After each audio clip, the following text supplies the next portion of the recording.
देखो, वैसे तो मैंने समझा दिया आपको, पर अब देखते हैं यहाँ पर मैथमेटिकली कैसे ये डिक्रीज कर रहा है आपका। How does ridge regression work, ठीक है। Ridge regression work by adding a penalty term, ठीक है, एक टर्म ऐड कर रखी है to the cost function. Cost function का मतलब क्या होता है कि आपको जितना कम कर सको आप, है ना, जैसे ग्रेडियंट डिसेंट से करते थे। linear regression model called regulation terms. This regulation term prevent the model from overfitting by penalizing the large coefficient. The regulation parameter determine how much model should be penalized. ठीक है, by increasing the regulation parameter the coefficient are shrink towards zero. जो आपके coefficients होंगे m होगा जो वो zero की तरफ shrink होगा, बट जीरो नहीं होगा। जीरो होने से क्या होगा, आपका डेटा ही उड़ जाएगा वो तो, है ना। जो कॉलम लिया वही डिलीट हो गया क्योंकि जीरो हो गया वो सारा। ठीक है, ये इक्वेशन है वाई प्रिडिक्शन। अब ये वही सेम ही इक्वेशन है, कंफ्यूजन बिल्कुल भी नहीं करनी, ठीक है जी, सेम चीज है। ये प्रिडिक्टेड पॉइंट है, एक्चुअल वैल्यू जो आपके डेटा में एक्चुअल वैल्यू है, ठीक है, जो प्रिडिक्शन वैल्यू है ये वो डेटा है वाई हैट। ठीक है, और ये क्या मीन स्क्वेयर्ड एरर, जो ये फंक्शन है टोटल को मिला के बनाना है, मीन स्क्वेयर्ड एरर आएगा, ठीक है।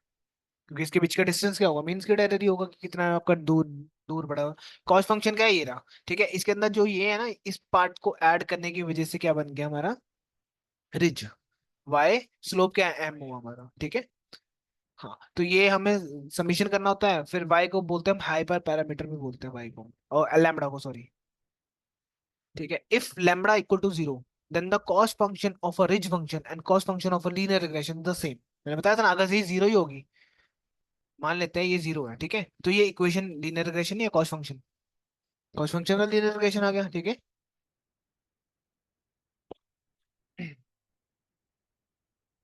If even adding the hyperparameter to original cost function, the training accuracy won't improve. Then it will keep a change the value of lambda and try to find the best parameter. ठीक है, as the cost function in changing after adding a hyperparameter, the model will also change the best fit line.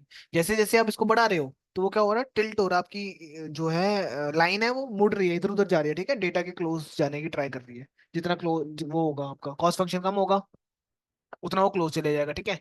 ये मैंने fake data बनाने के लिए regression का इस्तेमाल करा, मेक रिग्रेशन, क्योंकि मैं रिग्रेशन के ऊपर काम कर रहा हूँ अभी, लीनियर रिग्रेशन डेटा पे।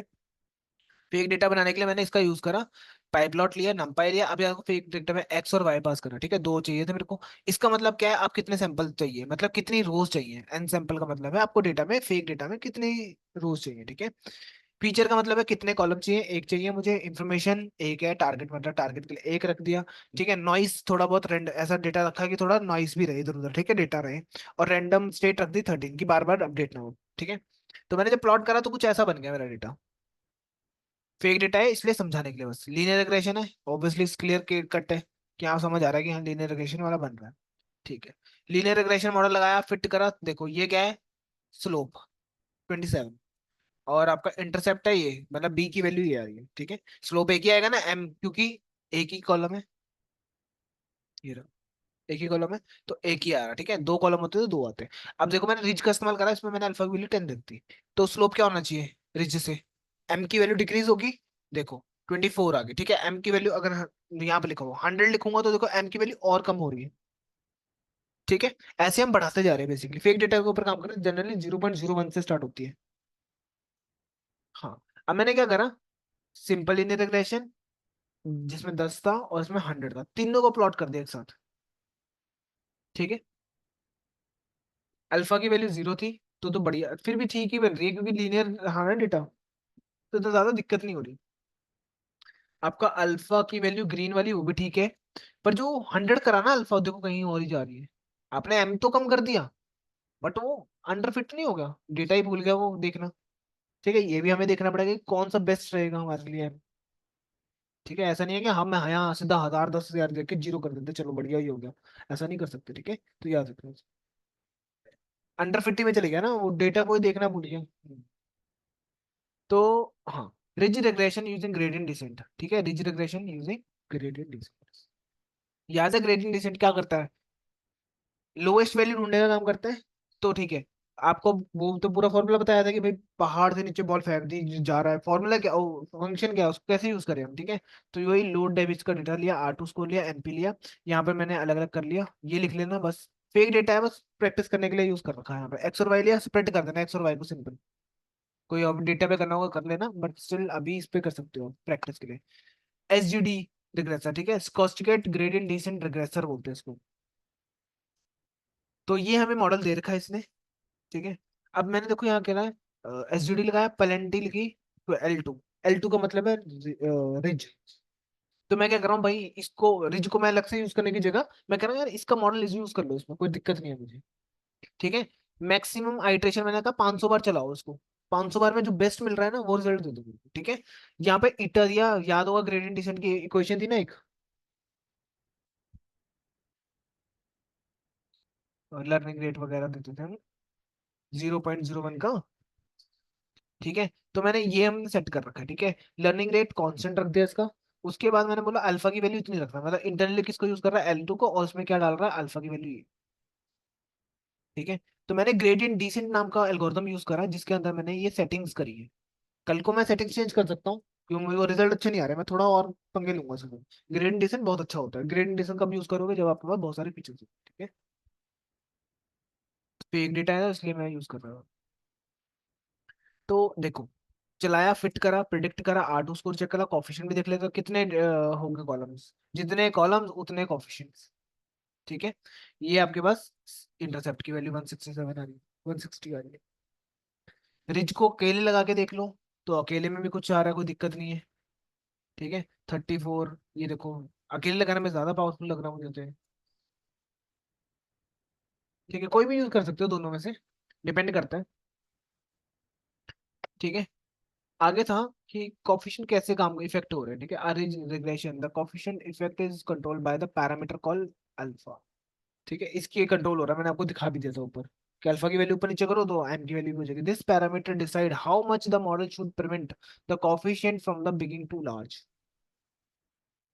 ठीक है। Smaller close to zero coefficient can be large, similar to the linear regression की तरह हो जाएगा ये, ठीक है। और इंटरसेक्ट होता है हमारे पास, coefficient are push toward the smaller value, helpful when feature are correlated, ठीक है। अगर आपके फीचर बहुत ज्यादा कोरिलेटेड है तब आपको हेल्पफुल देगा। Large coefficient are heavily constant potentially leading the simpler models, ठीक है। The right alpha choose using method cross validation का इस्तेमाल कर सकते हो। आपको राइट अल्फा चाहिए कि भाई मेरे को सही पॉइंट कहाँ मिलेगा, ऐसा तो है नहीं कि मैं पे भाई नंबर कहाँ तक है, 1 से 1 करोड़ तक है, तो मैं ऐसा थोड़ा ना एक एक करके देता रहूंगा, मैं तो बुढ़ा हो जाऊंगा ऐसे करते करते, ठीक है। तो हम क्रॉस वैलिडेशन का यूज करेंगे जिससे मुझे बेस्ट पैरामीटर्स मिल सकते हैं। Finding the best balance between accurate model और कंट्रोल कोफिशिएंट्स, ठीक है। तो लो डायबिटीज का डेटा वही सेम, मैंने क्या करा, डेटा फ्रेम बना लिया, इससे ना थोड़ा रीडेबल रहेगा फॉर्मेट में। सेम ही डेटा है पर रीडेबल नहीं है, तो मैंने लिखा है यहाँ पे डेटा कॉलम्स के लिए फीचर नेम लिखे, रन करूंगा, हेड देखेंगे तो ऐसा आप कुछ आ गया पड़ा हुआ कि मेरे को इसके बेस पे ये प्रिडिक्ट करना है टारगेट, ठीक है। अगर इसके आसपास भी आ गया बढ़िया है, क्लोज तो जा ही नहीं सकता, क्लोज एग्जैक्टली 101 आ गया तो मतलब क्या हुआ, 1151, तो फिटिंग होगी, under fitting, over fitting. Under fitting क्या होगी, 45 बोल रहा है, 49 बोल रहा है, 2 बोल रहा है, हाँ, ठीक है।